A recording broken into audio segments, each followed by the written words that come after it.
Hi! Welcome back to Braille's channel. Nagbabalik po tayong muli para sa panibago na namang impormasyon na para po sa inyong lahat. And this time, ay para naman sa ating mga SSS pensioners. Dahil pagkatapos nyo pong matanggap ang inyong 13th month pay at ang December pension, ay may paparating na naman po tayong good news para po sa inyo. Dahil mapapaaga na naman ang pag-release ng inyong January pension para sa year of 2025, kaya't alamin po natin kung kailan ba ang releasing date ng inyong pension at paano naman ang mga nagkakaproblema sa kanilang ako.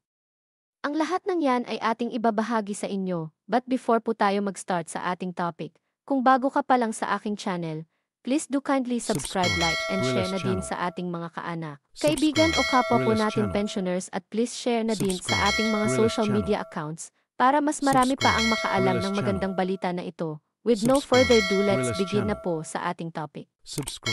Good news para sa lahat ng SSS pensioners. Maagang release ng SSS pension for January of year 2025. Asahan na this December. Paano naman ang mga nagkakaproblema sa kanilang ako? Buong detalye alamin, isa na namang magandang balita ito para sa ating mga SSS pensioners dahil alam niyo po ba na mas maaga niyo nang matatanggap ang inyong January pension. Ito po ay alinsunod sa SSS circular guidelines nila para sa releasing of monthly pension. Base sa schedule, ang lahat ng first batch ay matatanggap ang kanilang monthly pension tuwing first day of the month, at ang second batch naman ay matatanggap ang kanilang monthly pension tuwing 16th day of the month. Yan ang regular schedule, magbabago lamang po yan kung pumatak ito ng holiday or weekends. Once mangyari po ito, ang last working day bago ang nasabing holiday or weekends ang magiging releasing date. So, tignan po natin ang kalendar ng January 2025. Ito ay para sa mga first batch.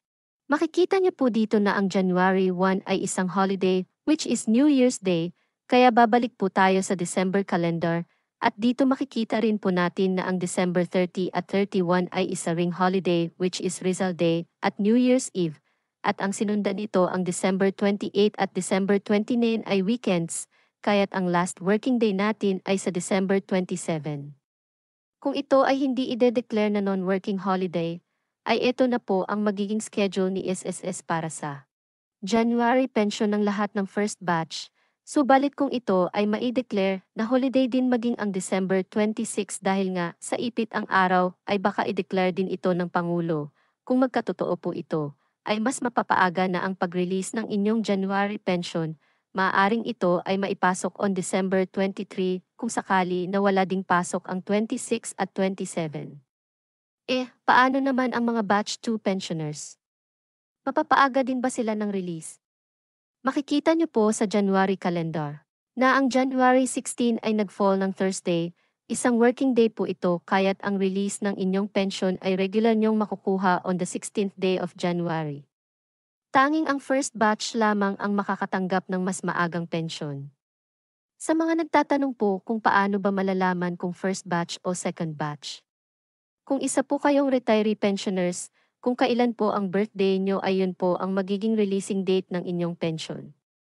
Ang mga survivor at dependent pensioner naman ay nakabase sa date ng pagkamatay ng inyong namatay na asawa. At ang mga disability pensioner naman ay nakabase sa date ng kanilang pagkakasakit. Ang first batch na tinatawag ay kung ang birthday, pagkamatay ng asawa o pagkakasakit ay nag-fall sa 1st to 15th day of the month. At ang second batch naman ay tinatawag ay kung ang birthday, pagkamatay ng asawa o pagkakasakit ay nag-fall sa 16th to 30 days of the month. Paano naman ang may mga problema sa AKOP compliance? Paalaala po sa lahat ng mga hindi pa nakapagpasa ng kanilang AKOP, dapat ay nakapag-comply na po ang lahat ng AKOP bago matapos ang taong ito, para makaiwas po tayo sa pagka-hold ng inyong pensyon, dahil hindi po ito agad-agad maibabalik kung ito ay masuspend. As per sa datos ng mga pensioners, marami din ang hindi nakakuha ng kanilang 13th month pay at December pension due to AKOP problem. Marami na po tayong naibahagi ng mga video tutorial na makakatulong po sa lahat kung paano po maibabalik at mabilis na maaprubahan ang ating AKOP. Pwede niyo po itong panoorin para maging guide sa inyong pag-comply. That's it. Sana ay makatulong po itong mga videos po natin para sa lahat ng nahihirapan makapag-comply ng kanilang AKOP Manatili po kayong nakatutok sa aking channel para sa mga latest updates at impormasyon na para po sa inyo. Marami pong salamat and God bless everyone.